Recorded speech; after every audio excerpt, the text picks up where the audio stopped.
तबादला कीजिए। ये गृह अनुमंडल का जो आपने बखेरा उत्पन्न कर दिया है, हजार हजार समस्याएं उत्पन्न होगी। आप कहते हैं कि अगल बगल के जिला में देगा, क्यों देगा? शेखपुरा वाला क्या कसूर किया? शिवहर वाला क्या कसूर किया है? ये बांका वाला क्या कसूर किया? किशनगंज वाला, जमुई वाला कोई अपराधी है, गुनाहगार है? भारतीय संविधान कहता है कि सबके साथ एक ही प्रकार समान, सम्मानजनक, गरिमापूर्ण समता का सिद्धांत बना हुआ है। इसलिए आप महिलाओं के साथ, दिव्यांग के साथ न्याय कर रहे हैं, और उनको भी जो ससुराल घर में है महिला शिक्षिका, उनको रहने दीजिए। क्यों? और जो TR1 TR2 में जो अपने गृह मंडल में, गृह प्रखंड में, गृह जिला में पदस्थापित है, उनको तंग मत कीजिए। आप छात्रों का बहुत बड़ा अहित कर रहे हैं, यह गुनाह कर रहे हैं। कृपया आप कल सर्कुलर निकालने के पहले नियमावली पढ़िए और उसमें संशोधन कीजिए, एक छिट तबादला कीजिए, अनुमंडल का बखेड़ा छोड़िए। नहीं तो बिहार माध्यमिक शिक्षक संघ अब शिक्षकों को सड़क पर उतारने के लिए बाध्य होगा। विधानमंडल का जो सत्र हो रहा है, हम अपने शिक्षकों से अपील करते हैं कि वे तैयारी में रहे और विधानमंडल के सत्र में हम लोग संघर्ष का कार्यक्रम बनाएंगे।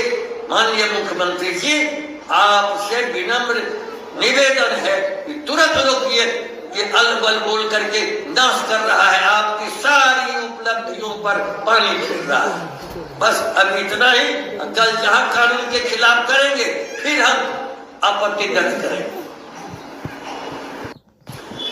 कल शाम शिक्षा विभाग के अपर मुख्य सचिव S सिद्धार्थ ने स्थानांतरण और पदस्थापन नियमावली के विरुद्ध अपनी बात एक निजी चैनल से कह रहे थे। इससे पूरे राज्य के शिक्षकों में ऐसा भ्रम उत्पन्न हो गया है कि जब शिक्षा विभाग के सबसे बड़े पदाधिकारी खुद अपने द्वारा ही बनाई गई नियमावली के खिलाफ किसी निजी चैनल से बात कर रहे हैं, तो और इससे बढ़कर के आपत्तिजनक और प्रताड़ना देने वाला कोई बयान नहीं हो सकता है। माननीय मुख्यमंत्री महोदय को इसका तुरंत संज्ञान लेना चाहिए। माननीय मुख्यमंत्री से हम अपील करते हैं कि आप इतना बड़ा काम कर रहे हैं, पूरे देश का अनोखा काम, इतने पढ़े लिखे शिक्षित बेरोजगारों को राजकर्मी का दर्जा देकर बिहार लोक सेवा आयोग से नियुक्त करवा रहे हैं।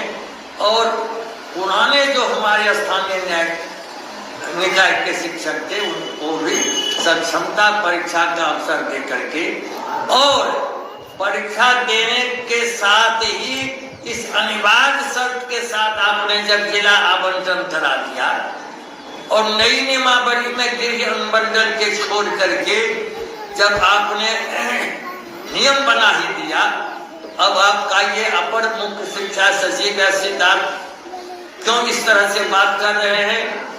गृह अनुमंडल छोड़ करके 10 अनुमंडल का विकल्प दीजिए। क्यों? नियम विरुद्ध हम काम नहीं करेंगे। माननीय मुख्यमंत्री महोदय, अपर मुख्य सचिव शिक्षा विभाग, जो आपने जिला आवंटित किया, आपको बिहार के भूगोल का पता नहीं है। 38 जिले में 8 जिले में अनुमंडल नहीं है। हमने पत्र दिया माननीय मुख्यमंत्री को, आपको पत्र दिया, शिक्षा मंत्री को पत्र दिया। अब तो आप हमारे शिक्षकों को परमंडल से भी बदर कर रहे हैं। पहले आप जिला बदर कर दिए, अब परमंडल से भी बाहर कर रहे हैं। भागलपुर परमंडल का क्या होगा?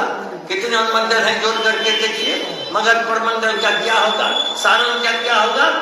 ये मगध, सारण और भागलपुर के शिक्षक आतंकवादी हैं क्या?